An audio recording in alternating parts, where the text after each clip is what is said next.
dugay ng damgo nga may kita sang isa ka police station no? Diri nga part sang syudad palakpakanta ang Rockwell Land sa pagpanguna ng Chairman of the Board, Mr. Padilla. Salamat gid sir. We know that this dream of the people of Bacolod on this part of the city will only happen, and it is now happening because of your generosity. So our commitment as well as our challenge to our different officials under PNP, Bureau of Fire, and DRRMO, as well as our barangay officials who are here, that we will be able to couple the value of this donated property to the service that we will give to the people of Bacolod City.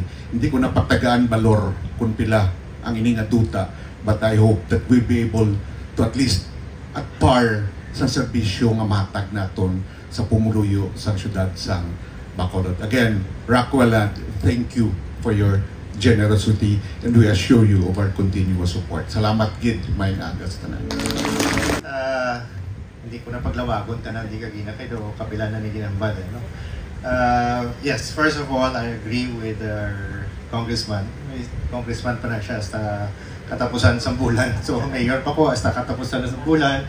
We still have a few weeks to be called mayor and congressman, and then ma-switch na kami.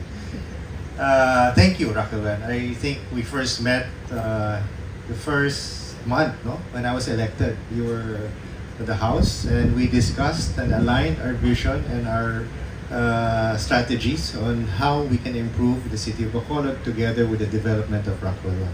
And now we have this beautiful donation, fabulous donation.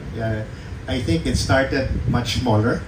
So, madamo nga salamat, Rockwell, for making it bigger, and it has been growing, and I hope it will continue, but we have enough. No? This is already a good size that we can position one of our concept of clustering. The concept of clustering really emanates from the concept of one-stop shop. Kapati na sa tanan sa mga muna, because when agencies, when establishments are far apart, we know that the efficiency goes down. So by clustering all our response agencies from police, fire, and our disaster response into one location, into one facility, sharing their equipment, expertise, their personnel in addressing weather calamities, emergencies in the city, we found and we think it will be more efficient. That's the reason why this will be the very first location where we will have our clustered response equipment and facilities for the city of Bacolod. So Rockwell, thank you for being an instrument in making this the very first in our city. And to, of course, sa aton nga mga barangay officials, hindi na kamo magsulat sa resolution nga pahalinon ang aton nga police station kay lapit na matuman. Okay, we have expressed this over time nga ginapangitaan na gid sa lugar tiari na hindi na ni magdugay, and we will be able to have a very functional police station diri sa aton sa Rockwell. And to that I think the trust, no, of becoming more efficient, becoming more accessible, and making government transaction faster and more reliable is really a goal that we have set forth. And this is really what we had intended to do, and that's the reason why we have envisioned and we have established and created a goal of becoming a super city. I'm very sure that Bacolod will be a remarkable city moving forward. No? Not just because we have made a great master plan to move forward, but because we also have partners. We are very blessed to have very generous and productive and efficient partners that will move the city towards our plan and goal of becoming a super city.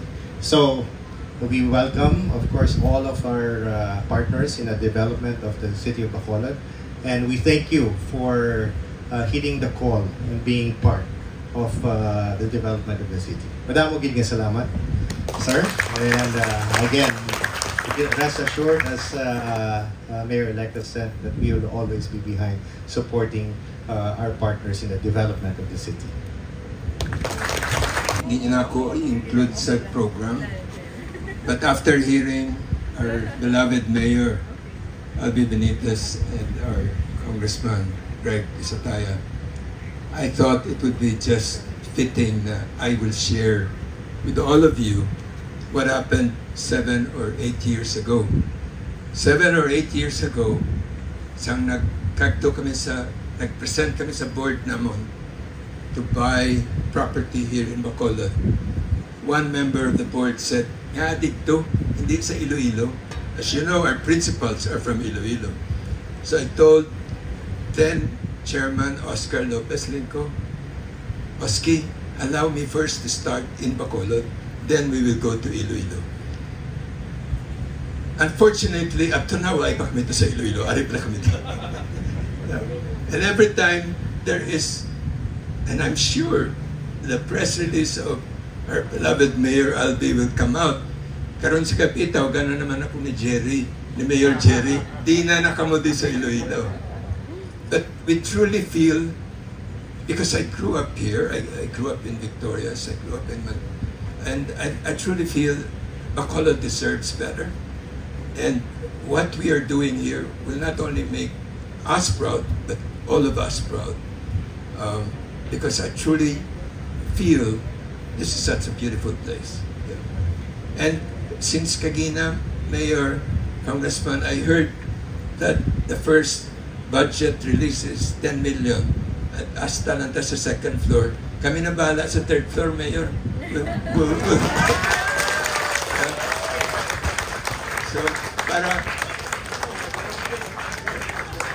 So if the first release is 10, Rockwell will release another 10. Thank you very much. Wow! Thank you so much, Nestor J. Padilla, Chairman and CEO of Rockwell Land. Palakpakan natin liwat ang Rockwell!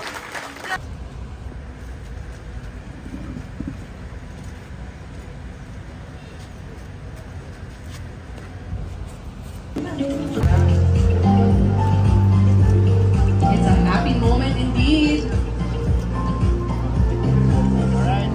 Okay, 1, 2, 3. Go. There you go. Now Mayor Albi will do the first honors. Thank you, Mayor. Mr. Padilla. Next, Congressman Greg. Amat-amat, nakahinda mo pa sila.